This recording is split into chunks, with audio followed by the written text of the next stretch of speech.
বাংলাদেশ শহীদ রাষ্ট্রপতি জিয়াউর রহমানের নেতৃত্বে যে গণতন্ত্রের সূচনা হয়েছিল, সেটাও কিন্তু বেশি দিন বাংলাদেশ ভোগ করতে পারেনি।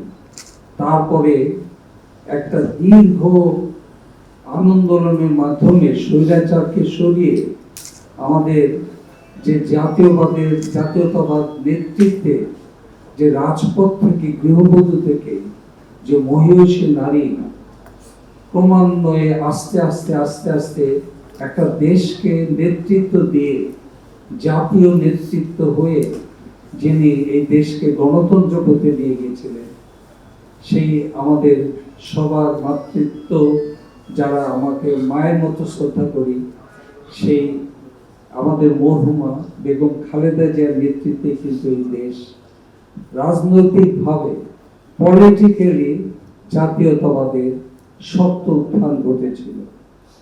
সেই সময়ে 90-এর যে আন্দোলন হয়েছিল, ছাত্র শিক্ষকদের মেইন নেতৃত্বে এবং জাতীয়তাবাদী দল এবং অন্যান্য সব দল স্বৈরাচারের বিরুদ্ধে আন্দোলন করে একটা গণতন্ত্র প্রতিষ্ঠা করেছিল। কিন্তু সেই গণতন্ত্র প্রতিষ্ঠিত হওয়ার পর থেকেই আপনারা খেয়াল করবেন যে তখন থেকেই কিন্তু প্রধানমন্ত্রী, তৎকালীন প্রথম প্রধানমন্ত্রী নায়ক বেগম খালেদা জিয়াকে বলা হয়েছিল যে তাকে একদিনও শান্তিতে থাকতে দেওয়া হবে।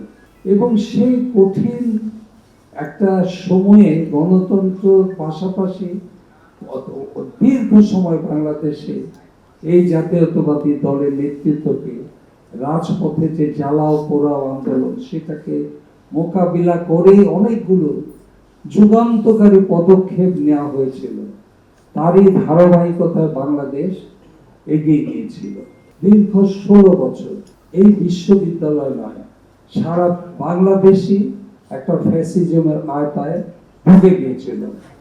তখন অনেকগুলো দল আন্দোলন করলেও আপনারা দেখবেন 14-15 সালের পরে এককভাবে বিএনপির সমস্ত নেতা কর্মী সারা দেশে তাদেরকেই ফ্যাসিজমের প্রথম টার্গেট, এবং সবসময় তাদেরকে তাদের বিরুদ্ধে হামলা মামলা এবং চরম নির্যাতন করে তাদেরকে সারা দেশে একঘরে করে ফেলার সুযোগ একটা প্রচেষ্টা সৃষ্টি করা হয়েছিল। যারা জাতীয়তাবাদী আদর্শ দল এবং এদেরকে কোন অবস্থাতেই দেশে থাকতে দিতে পারে না, সহ্য করতে পারে না। কিন্তু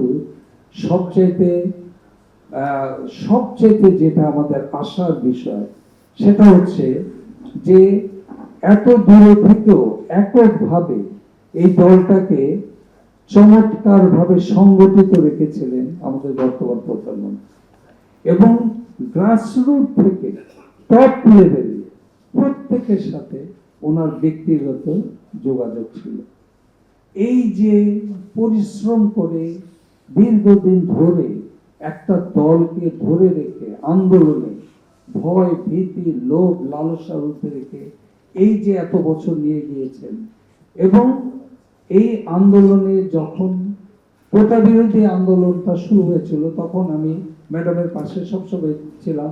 সেখানে আমাদের বিএনপির রাজনৈতিক নেতৃত্ব আসতো, সেখানে একটা মিটিং হতো ম্যাডামের পাশে রুমে, যেখানে ওনারা দেখতে আসতেন। এবং সেখান থেকেই অনেক আমাদের কেন্দ্রের যে নেতৃবৃন্দ আসতেন, তাদের যে স্ট্র্যাটেজিগুলো, নেতৃত্বের যে ধারাবাহিকতা, যেভাবে আন্দোলনটা চলবে, সেটা সেখানে অনেকাংশেই আমরা সেখানে অংশগ্রহণ করতাম এবং পার্টিসিপেট করতাম। দেখতাম যে বিএনপি কিভাবে সংঘবদ্ধভাবে অর্গানাইজ হয়ে আন্দোলনটা যাতে সফল হয়, এবং আমাদের বর্তমান প্রধানমন্ত্রীর দিক নির্দেশনায় কিভাবে সফল হয় সেটা এগিয়ে নিয়ে যাওয়া হয়। এবং শেষ পর্যন্ত আমরা 36শে জুলাই এবং এই সফলতা দেখতে পেয়েছি। সেটা অল্প কিছুদিনের আন্দোলনের ফসল ঠিক নয়, এটা দীর্ঘদিনের বঞ্চনা, অবিচার, অত্যাচার, মানুষের ভিতরে যে আগ্নেয়গিরির মতো ক্ষোভ, দুঃখ, বেদনা যেটা প্রজ্বলিত হচ্ছিল, সেটারই অগ্নিস্ফুলিঙ্গ হয়ে বহিঃপ্রকাশ হয়েছে। আমি প্রথম সিন্ডিকেট মিটিংয়ে এসেই আমার প্রথম যে গুরুত্বপূর্ণ কাজগুলি করেছি। আপনারা জানেন এই কাজগুলো করা খুবই কঠিন ছিল। আমি ব্যক্তিগতভাবে প্রত্যেকের সাথে, মেম্বারের সাথে যোগাযোগ করেছি। আমাদের প্রশাসন একদম দিন রাত প্রত্যেকে পরিশ্রম করেছে।